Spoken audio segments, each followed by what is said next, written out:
ये कहानी एक लड़की पायल की है जो कि दिल्ली में अपनी फैमिली के साथ रहती थी। पायल की शिक्षा दीक्षा सर्वश्रेष्ठ संस्थान से हुई थी और वह अपने स्कूल करियर में बहुत होनहार छात्रा थी। पायल ने स्कूल में सभी क्लासों में सर्वश्रेष्ठ प्रदर्शन किया था। पायल अब कॉलेज में आ चुकी थी। पायल को सोशल मीडिया बहुत आकर्षित करने लगा था। सारा दिन वह शॉर्ट वीडियो देखती रहती। कुछ ही समय में पायल के दिमाग में अपनी डिजिटल दुनिया बनाने का भूत सवार हो गया। वह भी अब अपने वीडियो बनाकर फॉलोअर्स हासिल करना चाहती थी।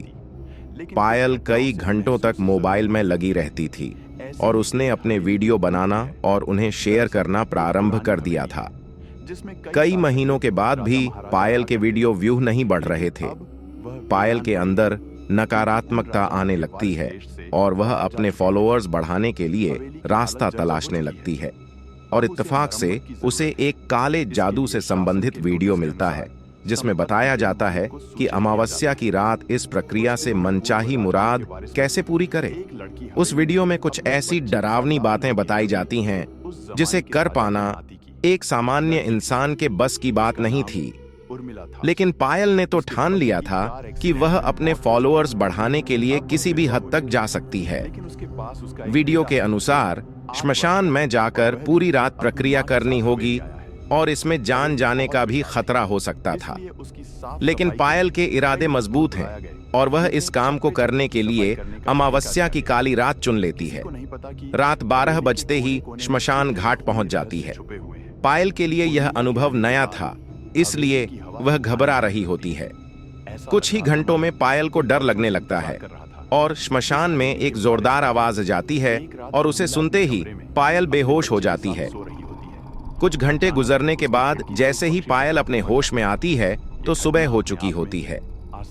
पायल को बहुत गुस्सा आता है क्योंकि उसे अब यह मौका अगली अमावस्या को ही मिलेगा। पायल अपने घर पहुंचती है और जैसे ही अपना मोबाइल उठाकर देखती है तो उसके सोशल मीडिया अकाउंट में हर मिनट फॉलोअर्स बढ़ रहे होते हैं। वह हैरान हो जाती है कि इतने महीनों तक तो कुछ नहीं हुआ था, लेकिन आज अचानक उसके वीडियो इतने प्रचलित कैसे होते जा रहे हैं। पायल खुशी से नाचने लगती है और उसे अब यकीन हो जाता है कि रात में जो उसने श्मशान में जो प्रक्रियाएं की हैं, यह उसी का असर है। पायल के फॉलोअर्स तेजी से बढ़ते जा रहे थे और कुछ ही दिनों में उसके फॉलोअर्स पूरे सोशल मीडिया में सबसे अधिक हो चुके थे। लेकिन पायल को समझ में नहीं आ रहा था कि कोई भी सोशल मीडिया में उसकी बात ही नहीं कर रहा था। पायल अपनी नजरों में सोशल मीडिया की उभरती हुई सितारा थी और उसी एप्टीट्यूड के साथ वह लोगों से मिलने लगी थी और वह जिससे भी मिलती उसे अपने फॉलोअर्स के बारे में बताने लगती। पायल मन ही मन सोचने लगी थी कि क्या फायदा इतने फॉलोअर्स का जब मुझे खुद ही जाकर लोगों को दिखाना पड़ रहा है। पता नहीं ऐसा क्यों हो रहा है, लोग मुझे जानते तक नहीं। तभी वह इंटरनेट पर एक ब्लॉगर को ढूंढती है जो सोशल मीडिया से जुड़ी हुई समस्याओं का समाधान करते थे।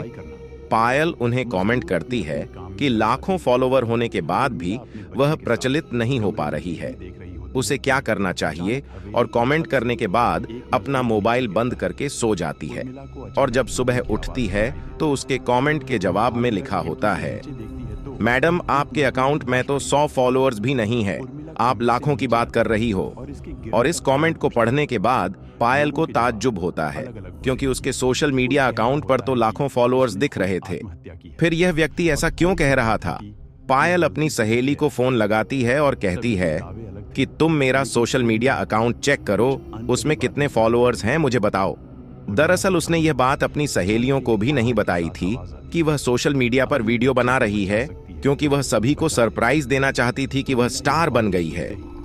तभी उसकी सहेली उसका अकाउंट देखकर बताती है कि तुम्हारे अकाउंट में तो केवल 31 फॉलोअर्स हैं। पायल फोन काट देती है और उसे समझ में आने लगता है कि हो न हो यह श्मशान में की गई प्रक्रिया की वजह से ही हो रहा था। अब वह डर जाती है और वह इंटरनेट पर भूत से निजात पाने के उपाय देखने लगती है।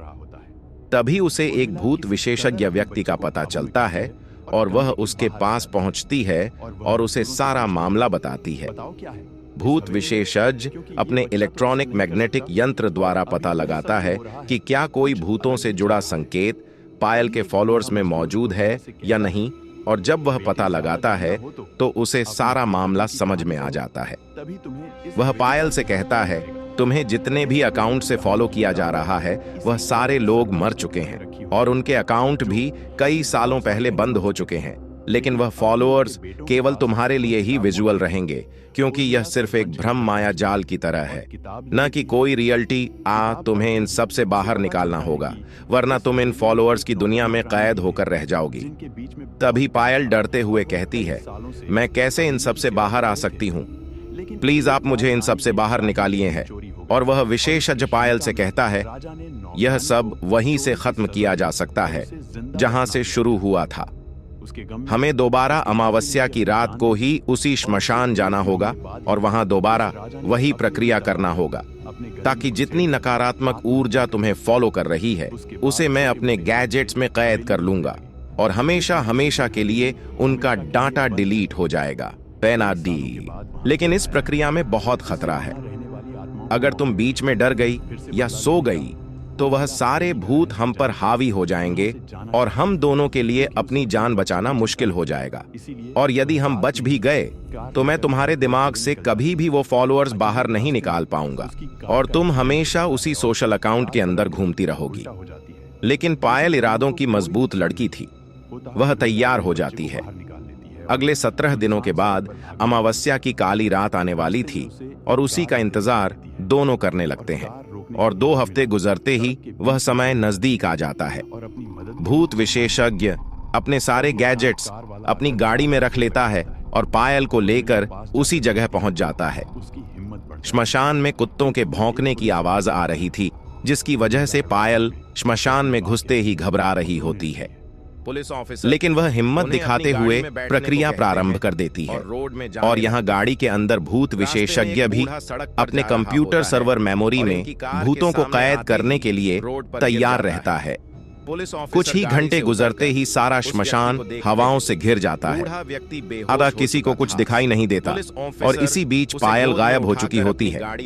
भूत विशेषज्ञ पायल को कांटेक्ट करने की कोशिश करता है, लेकिन पायल का कोई जवाब नहीं आता और वह अब सोचने लगता है, कहीं पायल को कुछ हो तो नहीं गया। वह भागते हुए पायल के पास पहुंचता है और जब उसे वहां नहीं देखता तो दौड़ते हुए उसकी जगह के पास जाता है और अचानक एक जोरदार धक्के के साथ वह उछलकर दूर दीवार से जाकर टकरा जाता है और सर में चोट लगने की वजह से बेहोश हो जाता है। और कुछ घंटे गुजारने के बाद जब उसकी आंखें खुलती हैं तो वह पायल को फोन लगाता है और पायल फोन उठा लेती है। वह घबराकर पूछता है, तुम कहां हो पायल? और वह जवाब देते हुए कहती है, मैं तो अपने घर पहुंच चुकी हूँ। मुझे रात की कोई बात याद नहीं है और मुझे यह भी याद नहीं कि मैं अपने घर कैसे पहुंची। लेकिन खुशी की बात यह है कि मेरे अकाउंट में अब सिर्फ 37 फॉलोअर्स दिख रहे हैं, जो कि रियल है। और तभी भूत विशेषज्ञ अपने सिस्टम को चेक करता है और वह खुश हो जाता है, क्योंकि उसके कंप्यूटर मेमोरी में आत्माएं कैद हो चुकी थी। पायल के सोशल मीडिया अकाउंट्स से सारे भूत फॉलोअर्स खत्म हो चुके थे और इसी के साथ आधुनिक युग की दहशत भरी कहानी खत्म हो जाती है। ताकतों का आधिपत्य अभी तक बना है और इसी के साथ खूंखार भूतिया कहानी खत्म हो जाती है।